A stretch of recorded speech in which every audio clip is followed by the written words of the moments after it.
berlangsungnya raptai sempena ulang tahun kemerdekaan ke-55 di Dataran Merdeka. Lepas ini kita akan bersama dengan Fitri sekali lagi. Baiklah, kembali ke studio dengan perbincangan isu tentang penipuan SMS ini. Semalam dalam akhbar Metro dimaklumkan oleh pihak PPIM, Persatuan Pengguna Islam Malaysia, banyak aduan diterima sehingga membabitkan RM3,000 daripada orang yang tidak langsung melanggan.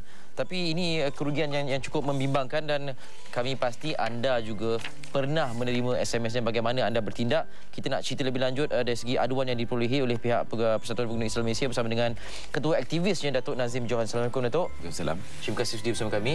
Sama. Disebabkan artikel itulah kami bawa Datuk kemari. Datuk, sejauh mana keseriusan aduan yang diterima ni tentang SMS yang menipu ni? Dia sama ada keseriusan. Kita ambil perkataan tu. Ataupun kadang-kadang mungkin benda itu tidak serius kepada kita pasal benda itu kecil. Tapi kecil untuk kita satu orang. Tapi bila kita lihat jumlah nombor telefon yang berdaftar, maka itu bukan kecil lagi. Mungkin ada 20 juta lebih. Kalau penipuan RM1 untuk satu number, maknanya banyaklah tu. Kalau RM2, kalau RM3, dan kadang-kadang kita menerima, ini aduan yang kita terima. Yang saya pun ada terima juga. 2-3 hari ni terima tak sempat nak follow lagi. Yang jenis aksi panas. Tapi itu pun kita dah terima. Bila dia orang klik aja, dia di-charge saya rasa RM5 immediately. Terima tak terima? Okey. Dua-dua kena. Kalau terima dan dia macam-macam dia follow up selepas itu. Tapi kalau masalahnya ini pun kalau ikutkan undang-undang yang mana banyak kali kita berbincang, ini sebenarnya salah. Tidak boleh dilakukan oleh content provider. Tapi ini berlaku dengan begitu serius sekali. Maknanya kita mengadu bila orang bawa aduan kepada kita. Bila kita mengadu, kadang-kadang kita bypass MCMC pasal nak cepat kan. Jadi kita pergi call Maxis ke Celcom ke whatever DG. Jadi dia kata okey, dia akan immediately pergi look into the complaint. Okey, pergi bercerita dengan content provider sama ada terminate dia punya servis. Ataupun bagi amaran dia orang, dan dia bagi balik duit. Dia bagi balik duit. Tu kiranya macam kalau kita dengar tu okeylah dah bagi balik duit kan. Okey, maknanya apabila pengadu mengadu kepada PPIM dan tindakan pertama PPIM ialah merujuk kepada telco terlebih dahulu. Yes, direct kepada telco. Kemudian telco akan merujuk kepada content provider itu. Right. Dan kemudiannya jadi kok telco kata okeylah, kata saudara Kamal kita lah. Dia biasa terima mesej yang ini biasalah. Jadi bila dia terima, dia memang buka lah. Dia memang minat. Jadi contoh. Ini contoh. Dia okey. Jadi bila dia kena, dah kena. Jadi dia biasa mengadu pada kita lah, kira-kiranya lah. Dia mengadu pada kita, kita kata macam mana dia semua jenis panas banyak sangat Cik Kamal subscribe ni. Dia pun kata tak tahu, dia subscribe pun kena, tak subscribe pun kena. Jadi kita pergi kepada telco whatever. Lepas tu katakan dia dah kena charge, katakan charge yang setakat yang kita terima yang 100 lebih 200 biasa. Okey. Dia sekali hantar, 2 kali hantar. Jadi bila dah terima charge tu, kita beritahu telco kata okey, dia siasatlah. Dia siasat. Lepas tu dia suruhlah, katakan Cik Kamal tadi pergi berjumpa. Jadi telco berkata okey, settle. Kita bayar balik duit dia. Tak apalah, dia seorang dapatlah duit. Maknanya yang mengadu tu akan dapat pampasannya. Yang tak mengadu, ramai yang tak mengadu. Itu kadang-kadang kalau mungkin RM100 dia mengadulah. Tapi kalau RM20, kadang-kadang RM10. Tapi kalau RM10 satu number, you bayangkanlah berapa numbers yang ada. Jadi kita pun kadang-kadang kita tak ada masa nak pergi ke bangunan dia nak mengadu pun, dah kena bayar parking pun dah RM10 kalau dekat KLCC ke kat mana-mana. Jadi tak berbaloi, masa lagi, minyak lagi, letih lagi. Siap-siap dapat pampasan pun kadang-kadang tak dapat. Kadang-kadang tak dapat, kalau dapat pun dah rugi dengan parking dan sebagainya. Kadang-kadang dia orang kata juga, ini katanya makcik ni subscribe. Makcik dia umur dah 80 tahun lebih pun ada. Ni anak dia komplain, macam mana tiba-tiba mak saya punya phone ni saya bayar tiap bulan, tiba-tiba biasanya RM50-60, sekarang dah RM200 lebih.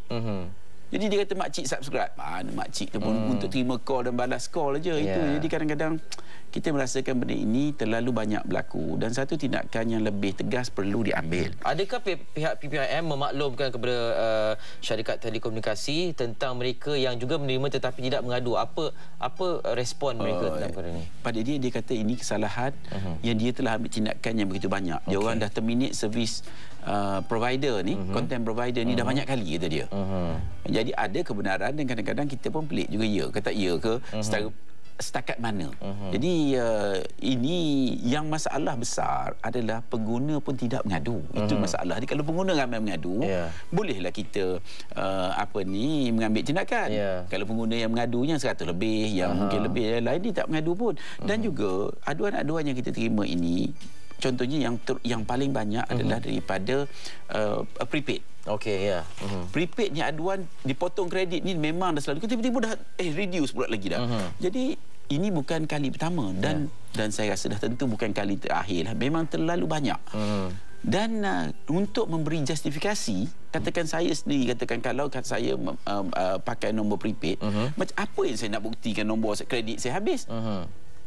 Apa sistem calibration yang dilaksanakan pun kita pun tidak tahu. Jadi ini tidak berapa memihak kepada pengguna. Rasanya kezaliman lah juga. Okey, sama ada bagi pihak PPIM melihat ni mungkin suatu kezaliman ataupun kalau dilihat pada masa yang sama kejahilan pengguna syarikat pengguna talian ini sebab masa nak register tu mereka dah tahu syarikat telekomunikasi ni akan menyediakan satu ruang untuk content provider menghantar perkhidmatan. Kalau tak nak jangan layan. Ataupun boleh letak setting dalam telefon ke atau maklumkan kepada telco atau macam mana? Dia tidak ada. Sebenarnya baru ni kita ada terima call gangguan lah, banyak sangat call. Bila kita mengadu kepada konten pada telco ni, kata-kata nak tahan nombor ni, dia tidak ada servis itu.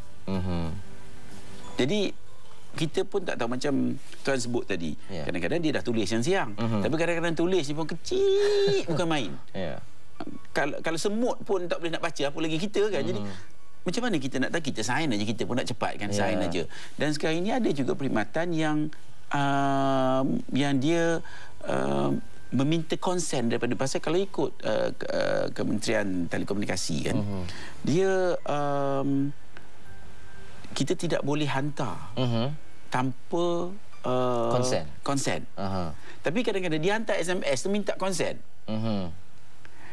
Dan kalau kita patutnya dia kata kalau kita tidak respon, kita tidak dikira konsen. Tapi dia pandai, dia punya ayat. Ataupun dihantar, kalau kita tak respon maknanya kita konsen. Ada dia punya itu. Kalau nak ikut itu tak boleh. Tapi ada dia orang buat. Dia sekarang even nak mengiklankan pun produk pun melalui telefon.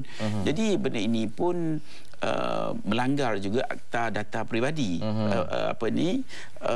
yang mengganggu gugat kita lah. Pasal tiba-tiba terima call, tiba-tiba mana dapat mesejnya daripada this service dan that service. Jadi kita pun terasa kita punya privacy itu agak terganggu juga lah. Jadi mungkin beberapa akta perlu digunakan bagi menentukan perkara ini